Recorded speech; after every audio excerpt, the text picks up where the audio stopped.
এরকম একটা বিশাল সম্মেলন আল্লাহ পাক আয়োজন করবেন জান্নাতের দারুস সালামে।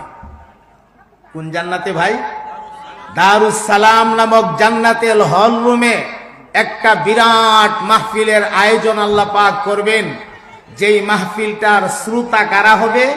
পয়গম্বর আদম আলাইহিস সালাতু ওয়াস সালাম থেকে নিয়ে আমাদের নবী পর্যন্ত, আমাদের নবী থেকে নিয়ে কিয়ামত পর্যন্ত যত মুমিন মুসলমানেরা জান্নাতি হবে, সমস্ত মুমিন মুসলমানেরা এই মাহফিলের একজন সদস্য হবে। এখন চিন্তা করেন শ্রোতার সংখ্যা কি পরিমাণ হবে। এছাড়াও এক একজন জান্নাতীকে আল্লাহ তাআলা কমসে কম 70টা বিবি দান করবে। 70টা বিবি। বিবি বুঝছেন নি? বিবি বউ, বউ কটা দিব? 70টা। কোন বর্ণনায় পাওয়া যায় 70,000 লাগবো। কটা? বউয়ের ফাল লইয়া গুরু। আলহামদুলিল্লাহ কর না? আমরাই তো বউয়ের ফাল লইয়া গুরু। মনটার মধ্যে সাহস রেখে বলেন ইনশাআল্লাহ। আমরাই তো জান্নাতি হব, বলেন ইনশাআল্লাহ। আরে জান্নাত তো ইমানদারের জন্যই। জান্নাত নমরুদ, ফেরাউন, কারুন, হামান, সাদ্দাত তাদের জন্য না। জান্নাত আবু জাহাল, আবুল আহাব, উতবা, শাইবা, ওয়ালিদ ইবনে মুগীরাদের জন্য না। জান্নাত হচ্ছে ইমানদারদের জন্য, যারা ঈমানের জন্য জীবন দিতে পারে, যারা কোরআনের জন্য জীবন দিতে পারে, যারা ইসলামের জন্য জীবনটা দিয়ে দিতে পারে, এক মুহূর্তের জন্য দিন ছাড়তে পারে না, তাদের জন্যই তো জান্নাতটা। কথা বলেন ঠিক কিনা? তাদের জন্য তো জান্নাতটা। ইন্নাল্লাযীনা ক্বালু রাব্বুনাল্লাহ সুম্মা ইসতাকামু তাতানাজ্জালু আলাইহিমুল মালাইকা আল্লা তাখাফু ওয়া লা তাহজানু وأبشروا بالجنة التي كنتم توعدون।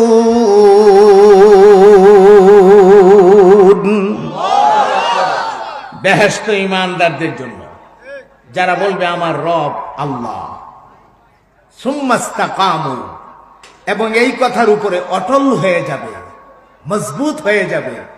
জীবন যেতে পারে, জান যেতে পারে, আমি কতল হতে পারি, আমি আগুনে পুড়তে পারি, হ্যাঁ, আমি ফাঁসির বিড়িতে ঝুলতে পারি, লেকিন আল্লাহকে ছাড়তে পারি না। এই মানুষগুলির জন্যই জান্নাতের সুসংবাদ। আচ্ছা, বলছিলাম জান্নাতে একটা বিশাল মাহফিল হবে দারুস সালাম নামক জান্নাতের হল রুমে। বলেন কোন জান্নাত? দারুস সালাম। শ্রোতা কারা? সমস্ত জান্নাতীরা, আদম থেকে নিয়ে কিয়ামত পর্যন্ত যত জান্নাতি মানুষ হবে সব। এরার সাথে থাকবো কারা? ওই যে এক একজনরে আল্লাহ 70টা করে বিবি দিবে, অথবা 80,000 করে বিবি দিবে, ওই বিবিরাও এই মাহফিলটার মধ্যে থাকবে। এটা তো একটা বিরাট অনুষ্ঠান। আমরা সেদিন আনন্দ করব। বউলিয়া ফারকে যাইতে মনে চায় না? কথা কয় না? আরে বউলিয়া ফারকে গিয়া ঘুরবার মনে চানি? পার্কে যাইও না বাবা, আল্লাহ তোমার জন্য জান্নাতে পার্কের ব্যবস্থা করে রাখছে।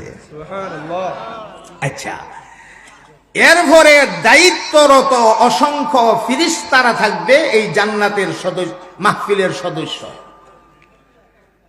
বক্তা কে হবে, সভাপতি কে হবে, এসব জানা দরকার না? সভাপতির দায়িত্ব পালন করবেন স্বয়ং আমার মহান আল্লাহ রাব্বুল আলামিন। আল্লাহরে দেখতে মনে চা? সেদিন দেখবেন একটা রেশমি নুরানি রুমাল। এই কথাটা খেয়াল রাখেন, এটা পরে কাজে লাগবে। একটা রেশমি নুরানি রুমাল, এই রুমালটা আল্লাহ পাকের কুদরতি চেহারায় আনোয়ারের মধ্যে থাকবে। এইটা দিয়া সেটা উনি ওনার আসন গ্রহণ করবে। ওই মাহফিলের প্রধান অতিথি হিসাবে নির্বাচিত করা হবে ইমামুল মুরসালিন, সৈয়দুল মুরসালিন, সরওয়ারে কায়নাত, রহমতে দু জাহাঁ, ফখরে আলম ফখরুদ্দুজাহা নবী মুহাম্মদুর রাসূলুল্লাহ সাল্লাল্লাহু আলাইহি ওয়াসাল্লাম আমাদের নবীকে বানানো হবে ওই মাহফিলের প্রধান অতিথি। সুবহানাল্লাহ। এটা দুর্বল হইছে না? নবীর জীবনে দেখছেন, সেদিন কলিজা বইরা দেখবেন। ওই মাহফিলের বিশেষ অতিথি বানানো হবে সাইয়েদানা পয়গম্বর হযরত দাউদ আলাইহিস সালাতু ওয়াস সালামকে। এখানে ছোট্ট একটা প্রশ্ন মনে জাগে, আদম নবীর মতো পয়গম্বর, ইব্রাহিম খলিলুল্লাহর মতো জবরদস্ত পয়গম্বর, মুসা কালিমুল্লাহর মতো জবরদস্ত পয়গম্বর, ঈসা রূহুল্লাহর মতো এত বড় বড় জবরদস্ত পয়গম্বর থাকার পরেও আল্লাহ দাউদ নবীকে ওই মাহফিলের বিশেষ অতিথি বানাবেন। কারণটা কি?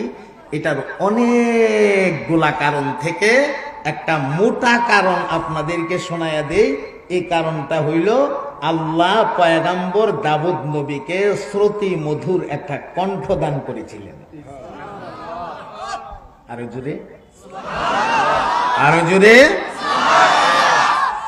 আল্লাহ রাব্বুল আলামিন পয়গম্বর দাউদ নবীকে জাবুর কিতাব দান করেছিলেন। জাবুর, আল্লাহর পয়গম্বর যখন কোন বৃক্ষের গোড়ায় জাবুর কিতাব তেলাওয়াত করতেন গো, আসমান থেকে পাখিরা দল বান্দা নাজিল হয়া পয়গম্বরের জবান থেকে জাবুরের তিলাওয়াত শুনতে থাকতে। এত মজার একটা কণ্ঠ আল্লাহ ওনাকে দান করেছিলেন। উনি হবেন বিশেষ অতিথি। এই বিশাল মাহফিলটার পরিচালক একজন দরকার না? পরিচালক যেমন আমার আগে একজনে পরিচালনা করছে, আমার নামটা ঘোষণা দিয়ে দিছে। তো পরিচালক কে থাকবেন? এই মাহফিলের পরিচালক থাকবে আল্লাহ রহমতের ফেরেশতাদের অন্যতম ফেরেশতা হযরত জিবরাইল আলাইহিস সালাতু ওয়াস সালাম। জিবরাইল আলাইহিস সালাতু ওয়াস সালাম হামদে বারে তাআলার মাধ্যমে মাহফিলটা শুরু করবেন। কিসের মাধ্যমে? হামদে বারে তাআলা। এই হামদে বারে তাআলাটা আমরা প্রতি ওয়াক্তের নামাজের প্রত্যেক রাকাতে সূরা মিলানোর আগে এই হামদে বারে তাআলাটা তেলাওয়াত করি। বলেন তো এটা কি হতে পারে? আইডিয়া করে কোন তো কি হতে পারে? অনেকে বলতেছেন কিন্তু আমি শুনতেছি না। সাহস করে বলেন, সূরাতুল ফাতিহা। মাশাআল্লাহ, এই তো চমৎকার আইডিয়া। জিবরাইল আমিন দাঁড়ায়া শুরু করবেন হামদে বারে তাআলা। যারা পারেন আমার সাথে পড়েন, যারা পারেন না তাকায়া তাকায়া ঠোঁটটা মিলান। আলহামদুলিল্লাহি রাব্বিল আলামিন আর রহমানির রহিম মালিকি ইয়াউমিদ্দিন ইয়্যাকা না'বুদু ওয়া ইয়্যাকা নাস্তাঈন ইহদিনাস সিরাতাল মুস্তাকিম সিরাতাল্লাযীনা আন'আমতা আলাইহিম গায়রিল মাগদুবি আলাইহিম ওয়ালাদ-দাল্লিন। বলেন আমিন। হামদে বারে তাআলা শেষ হয়ে গেল। এখন জিবরাইল আমিন ঘোষণা দিবে, রে জান্নাতীরা, এই মুহূর্তে আপনাদের মাঝে কোরআনুল কারীম থেকে তিলাওয়াত করবেন আজকের মাহফিলের বিশেষ অতিথি সাইয়েদানা পয়গম্বর দাউদ আলাইহিস সালাতু ওয়াস সালাম। যেই মাত্র দাউদ নবীর নাম ঘোষণা হবে, পয়গম্বর দাউদ নবী তখন বলবেন, আল্লাহ, আমি কেমনে কোরআন পড়ব গো? আমি তো জীবনে কোনোদিন কোরআন দেখছিও না। দেখছে? আল্লাহ বলবেন চক্ষুগুলি বন্ধ করো, ফের তুমি খোলো। চক্ষুগুলি বন্ধ করবে, আবার চক্ষুগুলি খুলবে। এর ভেতরে আমার আল্লাহ তাবুত পয়গম্বরকে আস্তা 30 পারা কোরআনের হাফেজ বানায়া দিবে। আর জোরে চিল্লায়া বলেন সুবহানাল্লাহ। জানতে চাই মুসলমান, আপনাদের আল্লাহ পারেনি না পারে না? হ্যাঁ, লা তুহাররিক বিহি লিসানাকা লিতাজালা বিহি ইন্না আলাইনা জামআহু ওয়া কুরআনা। জোরে জোরে বলে দিন না সুবহানাল্লাহ। আমার নবীর উপরে যখন কোরআন নাজিল হয়, কোরআন তো বড় মজার জিনিস, বিরাট মজা কোরআন। আমার নবী কোরআনকে মুখস্থ করার জন্য বারবার ঘোরায়া ঘোরায়া ঘোরায়া ঘোরায়া পাঠ করতেছেন, তেলাওয়াত করতেছেন কোরআনকে মুখস্থ করার জন্য। আল্লাহ আয়াত নাজিল করে জানায়া দিলেন, জিব্রাইল রে যাও আমার বন্ধুর গিয়া জানায়া দেও, পরিশ্রম কইরা কোরআন মুখস্থ করে, এটা আমার বন্ধুর জন্য না, এটা দুনিয়ার অন্য মানুষের জন্য। আর আমার বন্ধুর দায়িত্ব, ও জিব্রাইল তুমি শুধু বন্ধুর কানে তেলাওয়াত করবা, আর আমার বন্ধু শুধু কান লাগায় শুনবে। এর ভেতরে আমি আল্লাহ 30 পারা কোরআন আমার হাবিবের সিনার ভেতরে জমায়া দেব। এই ক্ষমতা আমরা আল্লাহর আছে না নাই? সুবহানাল্লাহ। আচ্ছা, এখন আসেন, পয়গম্বর দাউদ নবী 30 পারা কোরআনের হাফেজ হয়ে গেছে। কি হয়ে গেছে ভাই? তো হাফেজ যেহেতু হয়ে গেছে, এখন তো আর তিনি কোরআন পড়তে অসুবিধা নেই। আর অসুবিধা আছে? উনি সূরা তাহা থেকে তিলাওয়াত করবেন। বলেন কোন সূরা? তাহা। আল্লাহর পয়গম্বর তিলাওয়াত শুরু করবেন, তাহা মা আনজালনা আলাইকাল কুরআন লিতাশকা ইল্লা তাযকিরাতাল লিমান ইয়াখশা। চলছে তিলাওয়াত চলছে। ইন্নানি আনাল্লাহ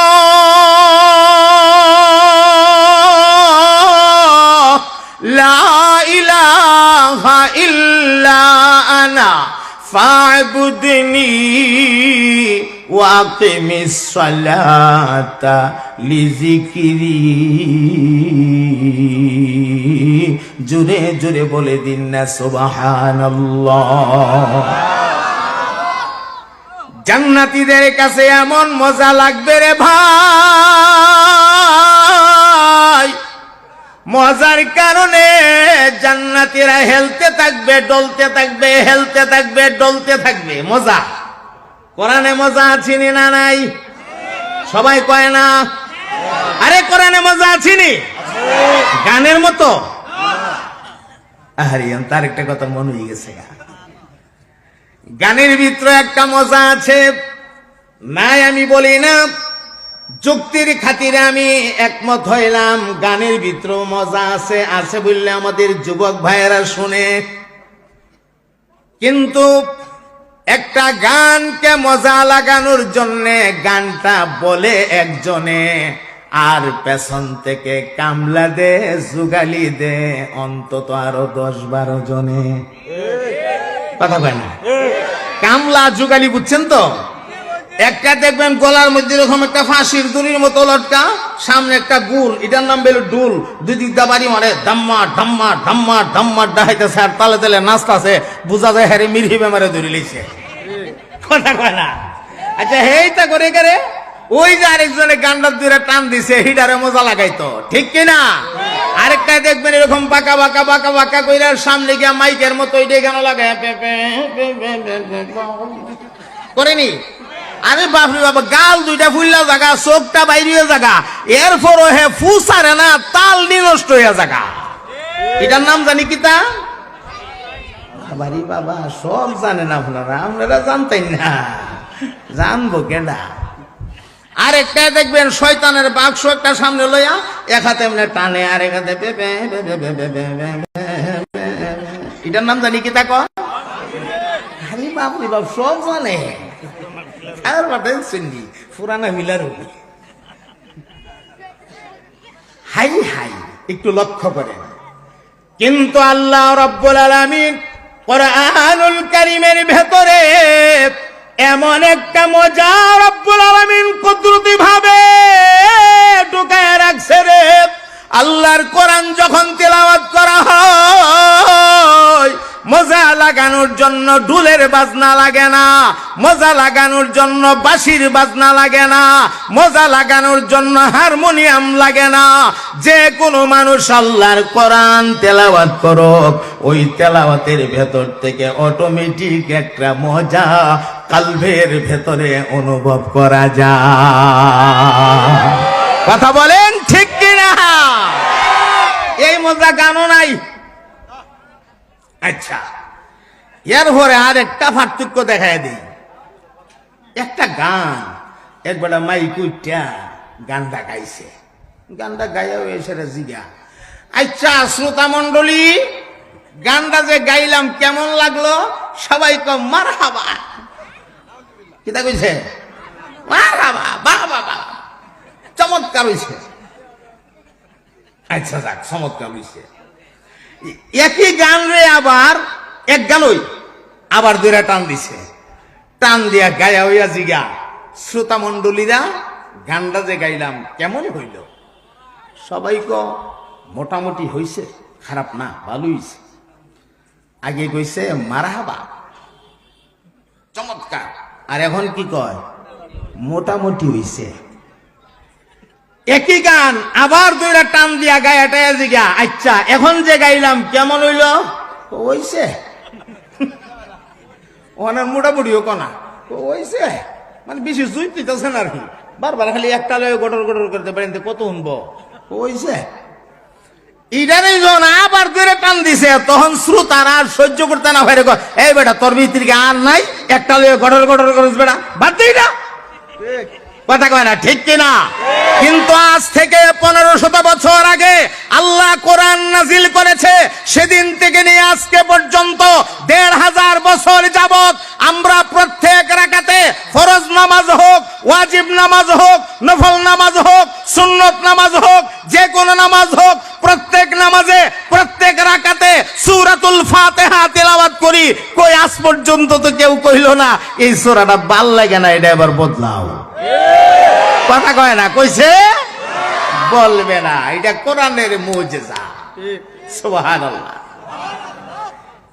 একটা আয়াতকে যদি আপনি এক বৈঠকে বৈশা একবার, দুইবার, তিনবার না, যদি 100বারও তেলাওয়াত করেন, 1000 বার তেলাওয়াত করেন, যতবার তেলাওয়াত করবেন ততবার দেখবেন তেলাওয়াতের ভেতর থেকে একটা নতুন নতুন মজা বের হয়ে আসতেছে। এই হলো কোরআন, ঠিক কিনা?